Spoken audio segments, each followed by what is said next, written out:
PGT के अभ्यर्थी पिछले 17 दिनों से राजधानी रांची की सड़कों पर धरना प्रदर्शन कर रहे हैं, जिसको देखने के बाद नेता प्रतिपक्ष अमर बावरी ने आज प्रेस वार्ता बीजेपी कार्यालय में रखी, जिसके बाद वो राज्य सरकार पर जमकर हमला भी बोले। उनका कहना है कि राज्य में जितनी भी नियुक्तियां हुई है उसमें कहीं ना कहीं धांधली जो है वो हुई है और इसमें कहीं ना कहीं अधिकारी और मंत्रियों की संलिप्तता है। आज इसी पर हम चर्चा करेंगे। हमारे साथ मीडिया प्रभारी कांग्रेस के राकेश सिन्हा मौजूद है। बातचीत करेंगे कि नेता प्रतिपक्ष अमर बावरी ने राज्य सरकार पर हमला बोला है।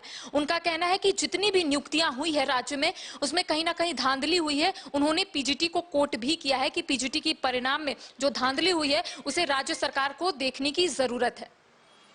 नीट पर नेता प्रतिपक्ष खामोश क्यों है? 24 लाख छात्रों का भविष्य बर्बाद करके देश के प्रधानमंत्री विदेश घूम रहे हैं और नेता प्रतिपक्ष खामोश हैं। क्यों? नीट पर नेता प्रतिपक्ष को बोलना चाहिए कि जब छात्र अपना हक और अधिकार के लिए सड़क पे उतरा तो उसके ऊपर लाठी तक बरसा दी गई। इस पर नेता प्रतिपक्ष बोले। देखिए, हमें यह लगता है कि नेता प्रतिपक्ष या भारतीय जनता पार्टी यह चाहती है कि बच्चों का भविष्य ना बने, बच्चों का भविष्य ना सुधरे, इसलिए नीट को छोड़ करके वो नीट के मामले को डाइवर्ट करने का प्रयास कर रहे हैं। और हमारी सरकार संजीदा है, हम तमाम चीजों की बारीकी से अध्ययन कर रहे हैं और हम रिजल्ट देंगे। उनका कहना है कि 2014 से 2019 में राज्य में डबल इंजन की सरकार थी, लेकिन जब तक यहां पर नियुक्ति प्रक्रिया जो है उसमें सरकार ने तेजी लाया था। उनका यह भी कहना था जितनी भी नियुक्तियां हुई है उसमें धांधली का अब तक बात जो है वो सामने नहीं आया था। उनकी सरकार जब यहां थी तो स्थिति तो ये थी धांधली की कि अध्यक्ष सहित तमाम सदस्य जेल के शिकंजे के पीछे पहुंच गए। इतना भ्रष्टाचार था इनके शासनकाल में। और आज ये भ्रष्टाचार पे और परीक्षा पे ज्ञान दे रहे हैं। तो पहले अपनी गिरेबान में प्रतिपक्ष झांक करके देख लें कि उनका गिरेबान कितना दागदार है। लेकिन राकेश जी, 17 दिनों से अगर पीजीटी के अभ्यर्थी राजधानी रांची के सड़कों पर बैठे हुए अलग अलग जिलों से यहां पर आए हैं, काफी परेशानी उन्हें भी हो रही है, हम लगातार उनसे बातचीत कर रहे हैं, तो सरकार क्या कुछ कर रही है? क्योंकि गड़बड़ी का आरोप लगातार लग रहा है। कोई भी परीक्षा राज्य में आयोजित होती है, परिणाम सामने आता है तो कहीं ना कहीं धांधली का जो आरोप है अभ्यर्थी लगाते हुए नजर आते हैं। यही प्रश्न आपको अमर बावरी जी से पूछना चाहिए कि जब नीट का पेपर लीक हुआ और भाजपा शासित प्रदेश इसका एपी सेंटर बन गया, गुजरात, हरियाणा, बिहार, तब ये क्या कर रहे थे? हमें लगता है कि ये प्रश्न मेरे से बेहतर अमर बावरी जी दे पाएंगे। लेकिन अभ्यर्थी तो महागठबंधन की सरकार से ही सवाल पूछ रहे हैं कि आखिर अब क्या होगा? क्या सरकार, क्योंकि एसआईटी का गठन तो जरूर हुआ है लेकिन गिरफ्तारी नहीं हुई है, तो ऐसे में सरकार क्या कर रही है? अभ्यर्थी लगातार पूछ रहे हैं। अभ्यर्थी को चिंता करने की आवश्यकता नहीं है। सरकार संजीदा है और तमाम बच्चों का भविष्य महागठबंधन सरकार में सुरक्षित रहेगी, क्योंकि भारतीय जनता पार्टी नहीं चाहती है कि बच्चों का भविष्य सुरक्षित रहे, लेकिन हम यह चाहते हैं कि बच्चों का भविष्य सुरक्षित रहे और अभ्यर्थियों को चिंता करने की आवश्यकता नहीं है। अमर बावरी ने एक और आरोप लगाया है कि राज्य की सत्ता में आने से पहले सरकार ने यह कहा था, यानी कि जेएमएम, कांग्रेस और आरजेडी का उन्होंने जिक्र किया। उनका कहना था कि उन्होंने एक वादा किया था कि 5 लाख नौकरियां देंगे जब राज्य की सत्ता में आएंगे, लेकिन अब तक नौकरियां भी सरकार नहीं दी है। फिर मैं कह रहा हूं कि ये प्रश्न फिर अमर बावरी से पूछना चाहिए कि 2014 के चुनावों में भारतीय जनता पार्टी ये कही थी कि हम प्रत्येक वर्ष 2 करोड़ युवाओं को रोजगार देंगे। क्या हुआ उस रोजगार का? तो ये प्रश्न। लेकिन उनका कहना है कि रोजगार सरकार ने दिया था जब उनकी सरकार राज्य में हुआ करती थी, यानी कि 2014 और 2019 तक। उन्होंने जिक्र किया है कि जितनी भी नियुक्तियां हुई है उसमें धांधली का कम से कम आरोप नहीं लगा था। देखिए, प्रश्न यही है कि भारतीय जनता पार्टी के खिलाफ जब कोई व्यक्ति बोलता है तो आप माइक हटा लेती हैं। नहीं, मैंने कभी माइक नहीं हटाया। सुन लीजिए, मैं अभी पूरा बात ही नहीं किया। मैं ये कह रहा हूं कि 2 करोड़ युवाओं को रोजगार देंगे, ये देश के प्रधानमंत्री ने कहा था कि नहीं कहा था?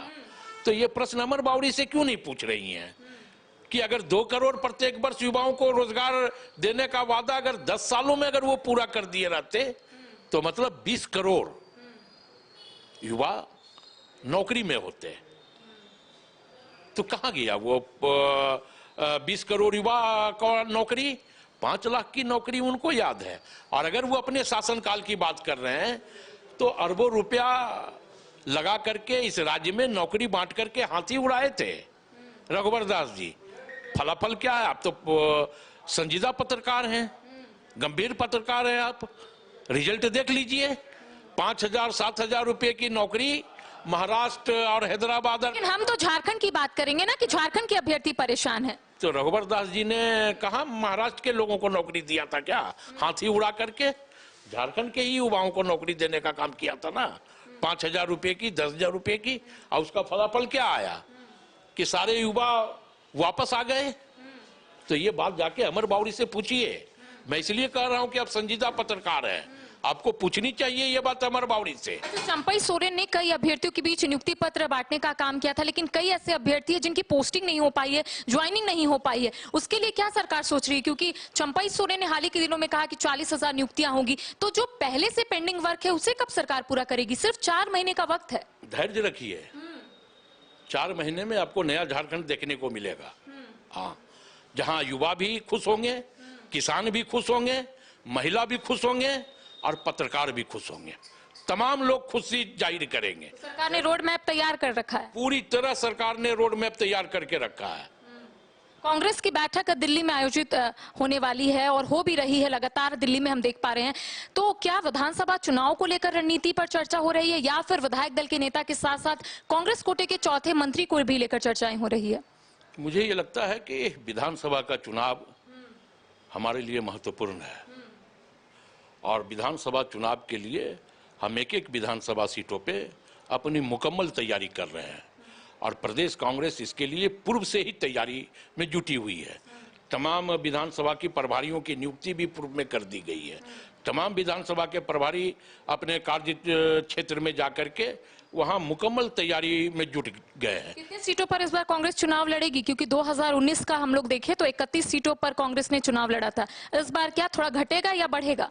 हम 81 विधानसभा सीटों पे मुकम्मल तैयार हैं चुनाव लड़ने को। कांग्रेस कितने सीटों पर चुनाव लड़ेगी? ये कह रहा हूँ, ये टीआरपी का विषय नहीं है, ये राज्य का टीआरपी का विषय नहीं है। आप बताइए कि कितने सीटों पर चुनाव लड़िएगा? 81 विधानसभा सीटों पे हमारी मुकम्मल तैयारी है और हम गठबंधन के तहत 81 विधानसभा सीटों पे चुनाव लड़ेंगे और भारतीय जनता पार्टी को मुंह की खानी पड़ेगी। जुलाई के लास्ट वीक में मानसून सत्र भी आहूत होने जा रहा है। विधायक दल के नेता कब चुने जाएंगे? चिंता करने की आवश्यकता नहीं है। बहुत जल्द विधायक दल के नेता का भी चुनाव होगा और मंत्री परिषद में भी मंत्री बढ़ेंगे।